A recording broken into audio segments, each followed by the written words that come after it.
So, what is up, everybody? I hope I'm having a fantastic day today. And you know what? I just want to bring out a video on MWR and my thoughts currently on it. After a long time of just having this game just kind of stuffed away in my library, haven't really downloaded it in what 2 years, 3 years? Yeah, pretty much. And I'm gonna get into that story right away. So you see here, I got my PS4 back in 2016 at Christmas, and I got Black Ops 3 with it. So that was the game I really wanted to play. It was Black Ops 3 because my cousin had it, and I wanted to play the zombies, I wanted to play the multiplayer. I was very excited to play it. So that's all I played pretty much. And then I actually made a deal a little bit but after Christmas. See, I had a hunt, and I didn't want me and brother didn't want to go for a day because we weren't getting anything. So we're like, let's call it quits. Nothing's happening. We're not seeing anything. It's just this. It's a goner. We haven't seen nothing for days. And so my dad made a deal with me. If you have this extra day, I'll buy you a video game. And I was like, what? I'm set. And it kind of took a while for him to get me the game or just any game. In my head, I was thinking I wanted to get Battlefield 1 because I really wanted to play Battlefield 1 for some reason back in the day. And while that happened, X started rolling around. He didn't really get me the game yet or anything. And it came to our birthday around the time. And, they ended up combining that idea with another game as well. So they got me Infinite Warfare with the MWR Legacy Edition, which was, fairly nice. I kind of want to play MWR the most, to be honest. I didn't want to play Infinite Warfare because I thought it was utterly trash, and I was like listening to everybody at the time. I mean, it turned out to be a really different game from my perspective after playing it a while, which I already have a bit of my point of views in my other video that I've already made before. If you want to check that out or you haven't seen it, make sure to check it out. But that's just kind of how it went, and I was super excited to play MWR. I was super excited. I jumped on, downloaded it right on my birthday. Next day, popped on, and I was incredibly disappointed. I thought, man, I wasn't using any of the guns correctly. Maybe I just wasn't using the map flow, So I kept on playing it and playing it, and I just had so many issues. It was just kind of the color grading as well. The colors weren't really popping off too much for me.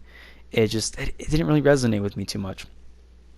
And plus, it was just really difficult to see players at all, even to get kills, especially in a map like this. I don't even know what it's called, but it was just super difficult, and my eyes just couldn't really see anybody. But that's just another problem that I have. I don't have 20/20 vision, guys. I wear glasses. I should wear them sometimes, so my eyes don't get strained or anything like that. But I don't. So it is what it is. And yeah, I was just kind of playing it, and I got to level 31, and I had to call it quits. I had to, and I wasn't really happy playing it. And then plus I didn't have any friends to play it with, and either no one to get MWR, kind of a loner on that part. But I decided I have to delete this game. It's taking up space. I need to play other games. And especially with the campaign too, that wasn't even a thing to keep me going. The story wasn't really kicking off too much for the beginning. I was kind of that mindset of like, oh, everyone likes the campaign, so I should like the campaign, which I kind of had a problem with back in the day with Call of Duty games. If someone hated it or someone liked it, then I was like, oh well, I have to like it or I have to dislike it as well. Which it totally isn't the case. If you like a game or you don't like a game, that's your opinion. You don't have to be anyone's. You don't have to kind of conform to anyone else's opinion, especially if you don't want to buy a video game as well.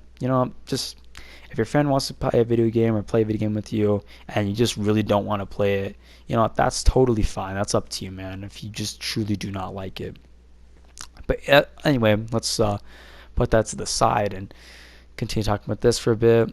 And yeah, that kind of happened, and I didn't play this game for about 3 years, up until literally last weekend. I got the idea to re-download MWR because I was like, I gotta revisit this and maybe I can make a cool video out of it.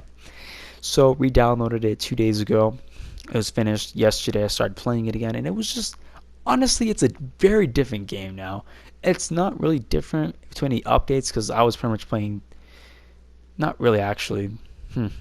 No, it was a different game when I started playing it as well. But to me, it was like kind of looking through like these glasses that had some like insane color grading on it. Well, not too insane, but kind of like a higher color grading on them that made everything kind of look a little bit nicer and made me appreciate it. I came back and I played a little of the campaign as well just to kind of play it and see what it was, and nothing's really changed for me on that one. I think campaigns in Call of Duty, they've never been my specialty, especially I just never liked the shooting at enemies, going through the objective and just doing that. I'd rather play a story-based game than that.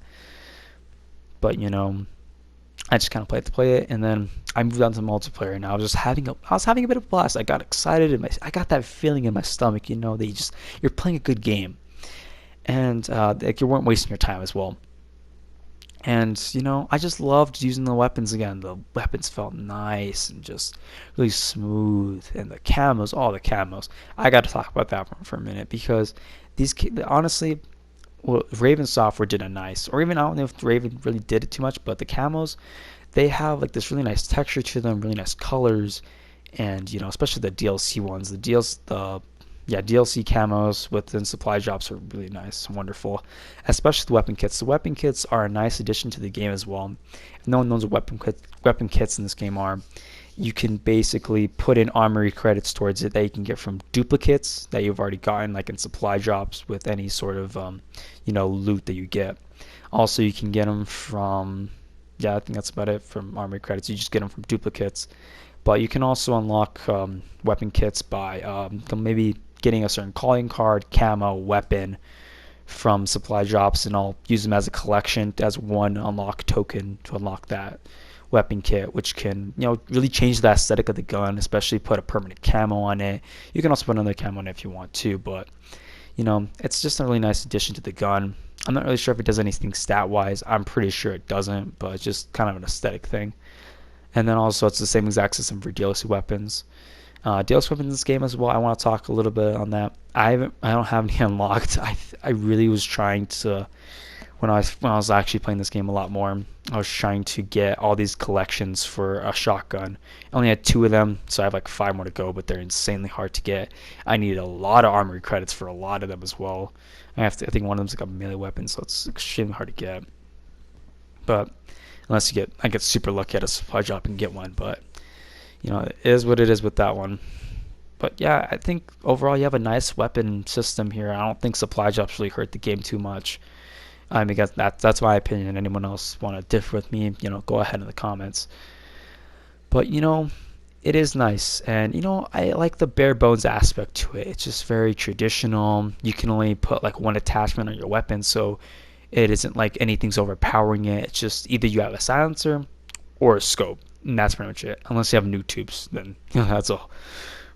That's a whole different story. But you're kind of just using a bare gun, and you're just having fun using that instead of like putting all these crazy attachments on it, which can get kind of confusing at times. But that's also kind of a fun aspect of other Call of Duty games. But with this one, it's just nice to have that feeling, that old school type of vibe.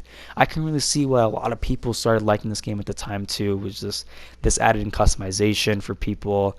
They were sick of World War II games at the time. And I can even see people just going back to this game as well, even in 2020. I get people like customization and like a lot of creativity in the games, but this just kind of dials back a bit and just kind of gives you a taste of some fun traditional gameplay. Although I do think it was a bit of a cash grab at the making the whole MWR, especially bundled with Infinite Warfare, to boost up sales, which was kind of a little bit of not a scummy move, but come on Activision, we can smell that. It was nice that they kind of made it a standalone game later on, even though it was a bit crazy that they sold DLC for this game. It was only one, but it was like $15 for I think like 5 maps, something like that. But that's a bit ridiculous. I don't like the whole idea with other older Call of Duty games, or even in the future, paying DLC for maps, like multiplayer maps. I don't like that for some reason. I'm kind of I have like a little weird stance on that. That's why I only buy DLC for like Activision games, because at least with those you have zombies in it, and you get a part of the story or a different zombies experience from the last time. So in my head, I'm getting a whole new chapter to the zombie storyline, other than just getting a map to play on. That's essentially what it is, but it's just I have a different idea and philosophy on that one. But MWR even today in 2020, solid. It's a pickup. I would recommend it, to be honest. I can't say too much about the campaign. If anyone wants to see me do a review in this game or anything like that, make sure to voice that in the comment sections below. And also, if you want to see me play this game as well, upload some videos on it or like stream it, make sure to let me know. Especially, go check out my Twitch. It's Boss Effect still, just lowercase b underscore e effect. And I haven't really switched the names yet. I'm still having some problems doing that. I have my logo switched up already, and I already have everything fixed on YouTube. I just need to fix my Twitch real quick, and I still have to figure out how to do links. I'm still having trouble on that one. I can't really get a good video or anything that give me a good guide on that one. But that's just kind of life. And I just kind of felt like making this video, coming back to the old games, because I kind of have the time for it. And I thought maybe everyone kind of want to see MWR or a different Modern Warfare game than just what you're traditionally seeing with the newer Modern Warfare game, which is kind of confusing, and I don't really like it too much. But that's just Call of Duty, And I hope everyone kind of enjoyed this video today, guys. This is just me kind of putting in some opinions on the game, on MWR and some other games as well. And I thought it'd just be kind of fun to revisit. And if you guys, enjoyed the video, make sure to share it, like it, subscribe, and I hope you guys are having a fantastic day. If you guys have any problems or issues, leave them down in the comment section below. I hope everything is, nice and steady down there and people will be respectful. And if you have a question for me, go ahead and ask. I'm here. I'm free. I won't judge you, and I'll see you later, guys.